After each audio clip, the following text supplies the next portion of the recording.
আজকে সরিষা ইলিশ রান্না হচ্ছে। অনেকদিন খাওয়া হয় না, তাই ভাবলাম আজকে সরিষা ইলিশ রান্না করি। আমার সরিষা ইলিশের রেসিপি কিন্তু আমার পেজে আছে, খুবই মজার হয়, আমার পরিবারের সবাই পছন্দ করে।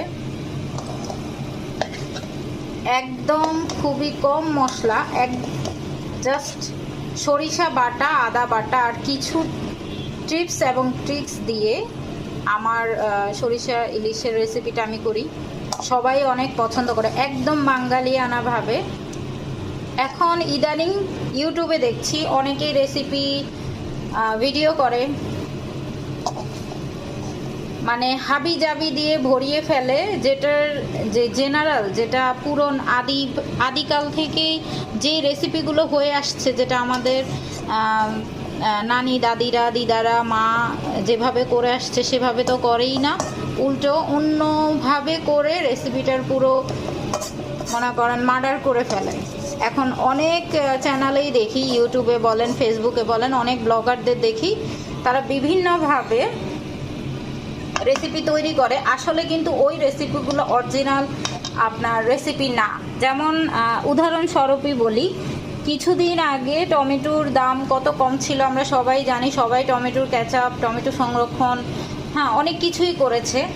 তো কিছু কিছু ভিডিওতে আমি দেখলাম টমেটো সসের মধ্যে কর্নফ্লাওয়ার ব্যবহার করছে, যেটা এত ন্যাস্টি একটা বিষয় যে মানে একটা রেসিপিকে কতটা জঘন্য বানিয়ে ফেলে। আপনারা যারা আমার ভিডিওগুলো দেখেন তারা একটু ফলো করবেন, বা অন্য 10 জনের কাছে একটু জিজ্ঞেস করবেন, রিসার্চ করবেন যে টমেটোর কেচাপের মধ্যে কখনো কর্নফ্লাওয়ার ব্যবহার করে কিনা। আবার সবচেয়ে খারাপ একটা বিষয় আমার কাছে লেগেছে, সেদিন একটা চ্যানেলে দেখলাম দই বসিয়েছে।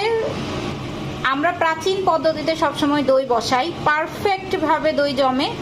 আর সেদিন কয়েকটা ভিডিওতে দেখলাম, কয়েকটা ভিডিও আমার সামনে এসেছে, দই বসিয়েছে আগার আগার পাউডার দিয়ে, যেটা কখনোই দই বসার রেসিপি হতে পারে না। তো সেটাই বললাম, খুবই দুঃখ নিয়ে বললাম যে এখন অনেকেই চ্যানেল খুলে খুলে আপনার ভিডিও বানাচ্ছে, রেসিপি দিচ্ছে নিজেদের, যেগুলো অ্যাকচুয়ালি কোনো রেসিপি না, যেগুলোর অ্যাকচুয়ালি কোনো আপনার যেগুলো আমাদের মা খালারা করে, দাদিরা করে আসছে, ওই ধরনের প্রাচীন কোনো রেসিপি না।